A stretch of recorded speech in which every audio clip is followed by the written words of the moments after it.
What is up, Spacenoids, Earthnoids, and everything in between? I am just a simple new type, and we are back for another flight into the 1 year war.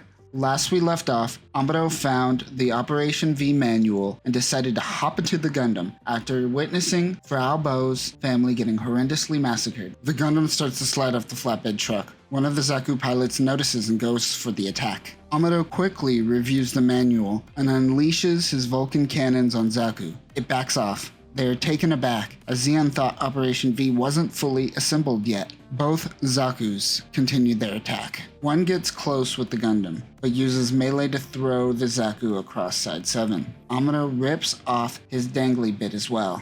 The other remaining Zaku begins dashing towards the Gundam, but Amuro gets the upper hand and takes down the Zaku with his beam saber. Suddenly, Side 7 is attacked by the Fall Mill, Char's Musai-class ship. As there was no real crew on board during the assault, White Base is ill-equipped for this attack. Captain Cassius himself manned a turret. While he was manning a turret, a missile lands near his turret, blasting him out of the gunner chair. However, when found by Ryu Jose, he was badly injured as he was hit with shrapnel. Amuro saves Frau and the kids, and they all regroup at White Base while Amuro continues his assault. Considering that White Base is currently crewless and Captain Cassius is currently down, Bright is left with no other option than to use some Side 7 refugees to assist. Here we will see Mirai Yashima, Sayla Mass, Kai Shiden, Hayato Kabayashi, and Ryu Jose volunteer to help out as the White Base crew in various roles. Let's take a moment to talk about Sayla Mass for a quick second. Last we left her, she was abandoned by Char, still going by the name Edward Mass. For more on Char's beginning, see our intro to Char and the Dawn Rebellion video. In Gundam Origin, Sayla was working at the capital of Loom, at a hospital. Here she is met with a suspicious man who tells her to look out for the Red Comet. She gets a call informing her that Tiabolo Mass is essentially on his deathbed. She heads to Texas Colony.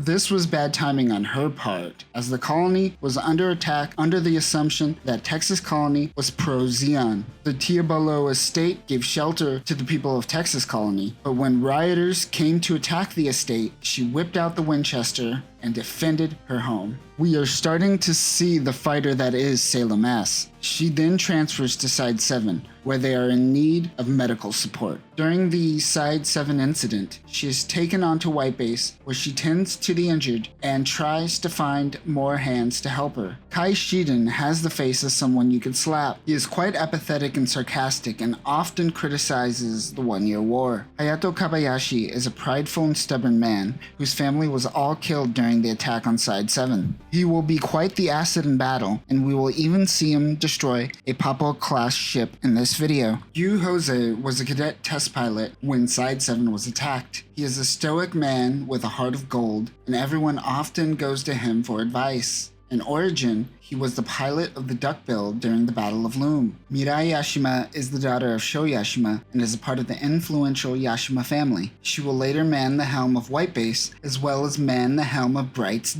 Ryu, Mirai, Sayla, Frau, and Bright all assemble over the captain's injured body. As they assist Captain Cassius's wounds, he also assigns Mira to be the helmsman, as she has experience. White Base finally contacts the Gundam to find out that Amuro, a kid, is piloting the mobile suit. Meanwhile, Sayla slaps Kai and goes off with Frau to find some survivors. While searching, Sayla stumbles upon Char. She pulls a gun on Char and tells him to take off his mask. He does so, and then immediately kicks the gun out of her hand. During this time, both Sayla and Char wonder if they are each other's long-lost sibling.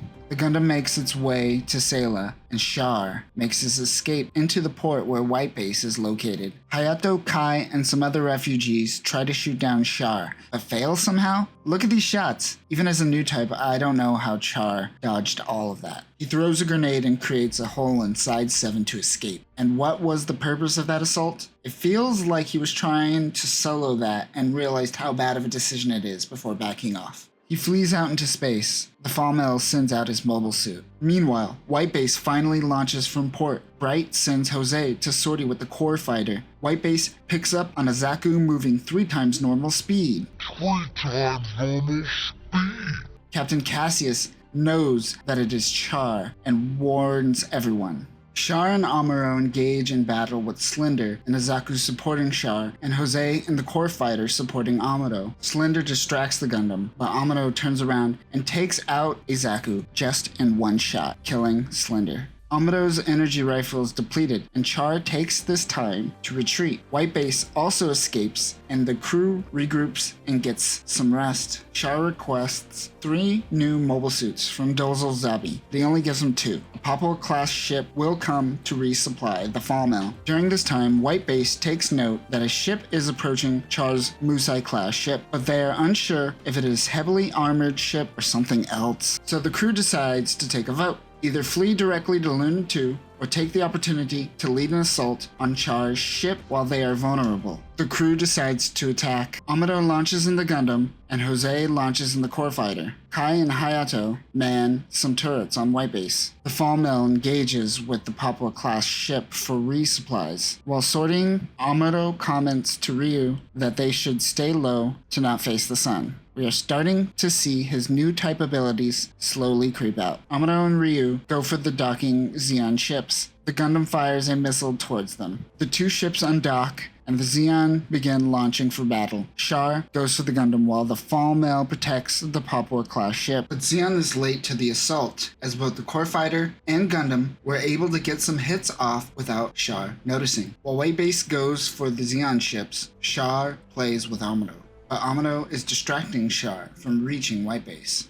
Meanwhile, Ryu engages in combat at the Papua-class ship, but it prevents Kai and Hayato from shooting the cannons. Since they can't man the guns, Kai and Hayato convince Bright to sortie in the gun tank. White Base is on one side of the Comet, and Zeon is on the other side. The gun tank fires towards the Comet and sneaks around towards Zeon. They fire the cannons on the Papua-class ship. Before the ship goes down, Captain GUNDAM launches all of the supplies into space and launches his Zaku-1. The gun tank shoots again, and the Papua-class ship goes down. Captain GUNDAM, mad that his ship was destroyed, goes after Amuro with no weapons. Char warns him, but GUNDAM doesn't listen, and he is met with a quick death. Amuro is out of weapons and must flee to White Base. Char and his crew pick up the remaining supplies and what's left of the Papua-class crew. Char is confused because he notices that even though the Gundam is technologically superior, their pilots seem like amateurs, and that is because they are amateurs. Char picks up on this quickly. White Base continues to Luna 2.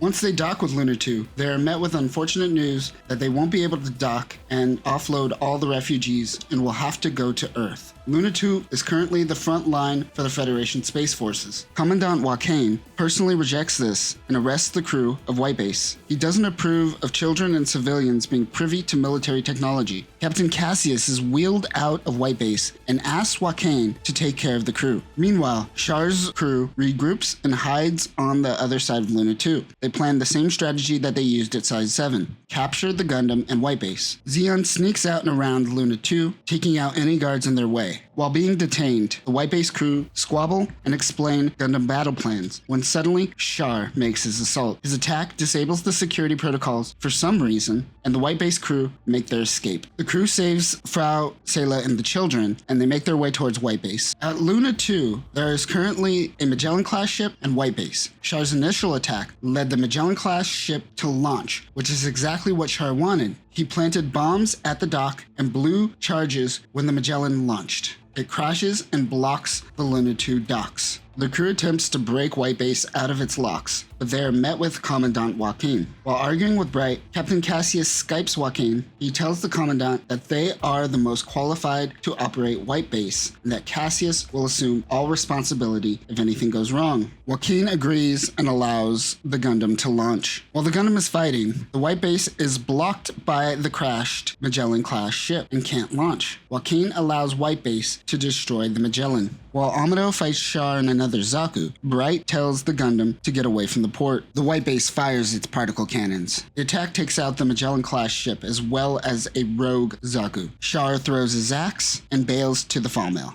They make their escape. Luna 2 is safe. On White Base, Bright tells Captain Cassius that they succeeded, but when he looks over, he notices that the captain has passed away. Commandant Joaquin allows the White Base crew to leave and head to Earth. Joaquin comments on how in war, we bring people too young in while also losing those who have so much more to give. On White Base, the crew have a funeral for Captain Cassius. He is nobly launched out into space. Amado wonders where his dad currently is.